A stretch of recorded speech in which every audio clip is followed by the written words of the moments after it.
வணக்கம் மக்களே, இந்த வீடியோவில் இனிப்பு காரத்துடன் சில்வர் அண்டா கரூர் தொகுதி மக்களுக்கு செந்தில் பாலாஜி தீபாவளி பரிசு. இது போன்ற சுவாரஸ்யமான தகவல்களை தெரிஞ்சுக்கொள்ள நம்ம சேனலை சப்ஸ்கிரைப் பண்ணி லைக் பண்ணி பெல் பட்டனை ப்ரெஸ் பண்ணிக்கோங்க. அப்போ தான் நாம் போடுற வீடியோஸ் எல்லாம் நோட்டிஃபிகேஷனாக வரும். கரூர் சட்டப்பேரவை தொகுதி மக்களுக்கு தீபாவளி பரிசாக இனிப்பு காரத்துடன் சில்வர் அண்டா பரிசு வழங்கும் பணியினை கரூர் கோடாங்கிப்பட்டியில் முன்னாள் அமைச்சர் வி. செந்தில் பாலாஜி தொடங்கி வைத்தார். முன்னாள் அமைச்சர் வி. செந்தில் பாலாஜி எம்எல்ஏ சார்பில் கரூர் சட்டப்பேரவை தொகுதிக்குட்பட்ட 88,000 குடும்பங்களுக்கு தீபாவளி பரிசாக இனிப்பு காரத்துடன் கூடிய சிறிய சில்வர் அண்டா வழங்கும் பணி கரூர் மாநகராட்சி 48வது வார்டு கோடாங்கிப்பட்டியில் தொடங்கியது. கரூர் கோடாங்கிப்பட்டியில் தீபாவளி பரிசு வழங்கும் பணியினை இன்று முன்னாள் அமைச்சர் வி. செந்தில் பாலாஜி தொடங்கி வைத்து வீடு வீடாக சென்று தீபாவளி பரிசுகளை வழங்கி அவர்களுக்கு தீபாவளி வாழ்த்துக்களை தெரிவித்தார். முன்னதாக கோடாங்கிப்பட்டியில் ஸ்ரீ பட்டாளம்மன் கோவிலில் வழிபாடு செய்தார். பரிசு பொருட்களையும் கோயிலில் வைத்து பூஜை செய்யப்பட்டது. முதல்வர் மு. க. ஸ்டாலின், துணை முதல்வர் உதயநிதி ஸ்டாலின் படங்களுடன் இனிய தீபாவளி நல்வாழ்த்துக்கள் என வி. செந்தில் பாலாஜி எம்எல்ஏ, திமுக கரூர் மாவட்ட செயலாளர் என அவர் படத்துடன் அச்சிடப்பட்ட பையில் சுமார் 2 அடி உயரமுள்ள மூடியுடன் கூடிய சில்வர் அண்டா வழங்கப்பட்டது. சில்வர் மூடியில் செந்தில் பாலாஜி பெயர் பொறிக்கப்பட்டிருந்தது.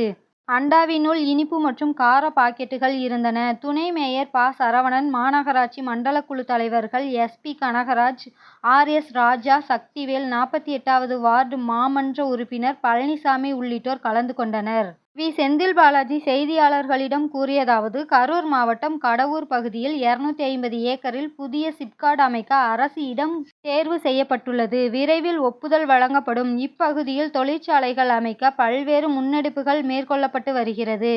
ஐடி பார்க் அமைப்பதற்கான இடம் தேர்வு செய்யப்பட்டுள்ளது. அரவக்குறிச்சி பகுதியில் 6.5 ஏக்கர் பரப்பளவில் முருங்கை பூங்கா அமைக்க இடம் தேர்வு செய்யப்பட்டுள்ளது. கரூர் மாநகராட்சியில் விடுபட்ட பகுதிகளில் ரூபாய் 460 புதை சாக்கடை அமைக்கும் பணி, ரூபாய் 260 கோடியில் குடிநீர் திட்டப்பணிகள் மேற்கொள்ளப்பட உள்ளது. தொழில்துறையினர் சொல்லக்கூடிய கோரிக்கைகள் நிறைவேற்றப்பட்டு வருகின்றன. கரூர் திருமாநிலையூர் புதிய பேருந்து நிலையத்தால் திருமாநிலையூரில் போக்குவரத்து நெரிசல் ஏற்படுவதாக அதிமுகவினர் சமூக ஊடகங்களில் பதிவிட்டு வருகின்றனர். அரசு அதிகாரிகள், போக்குவரத்து அதிகாரிகள், மாநகராட்சி அதிகாரிகள் மூலம் போக்குவரத்து கண்காணிக்கப்பட்டு வருகிறது. ரூபாய் 15 கோடியில் மேம்பாலம் அமைக்க நிதி ஒதுக்கப்பட்டது. விபத்தில் பதவிக்கு வந்தவர்கள் அந்த நிதியை தங்கள் நிறுவனம் பெயரில் ஒப்பந்தம் பெற்று சாலை அமைத்து விட்டனர். மேம்பாலம் அமைக்க மண் பரிசோதனைகள் ஏற்கனவே மேற்கொள்ளப்பட்டன. விரைவில் மேம்பாலம் அமைக்க நடவடிக்கை எடுக்கப்படும். புதிய பேருந்து நிலையம் நகரின் மிக அருகே உள்ளது. பழைய பேருந்து நிலையத்தில் சுமார் 1.5 கிலோமீட்டர் தொலைவில் தான் உள்ளது.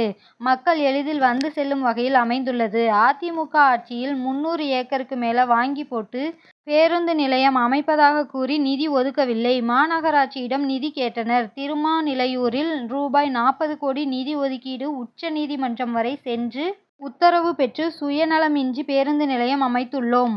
தனியார் பேருந்து உரிமையாளர்கள் சந்தித்து புதிய பேருந்து நிலையம் அமைப்பதை பாராட்டினர். தனியார் பேருந்துகளுக்கு அலுவலகம் கேட்டனர். இது குறித்து ஆணையருக்கு உத்தரவிடப்பட்டுள்ளது என்றார். இது போன்ற தகவல்களை தெரிஞ்சுக்கொள்ள நம்ம சேனலை சப்ஸ்கிரைப் பண்ணி லைக் பண்ணி பெல் பட்டனை ப்ரெஸ் பண்ணிக்கோங்க. அப்போ தான் நம்ம போடுற வீடியோஸ் எல்லாம் உடனுக்குடன் வந்து சேரும்.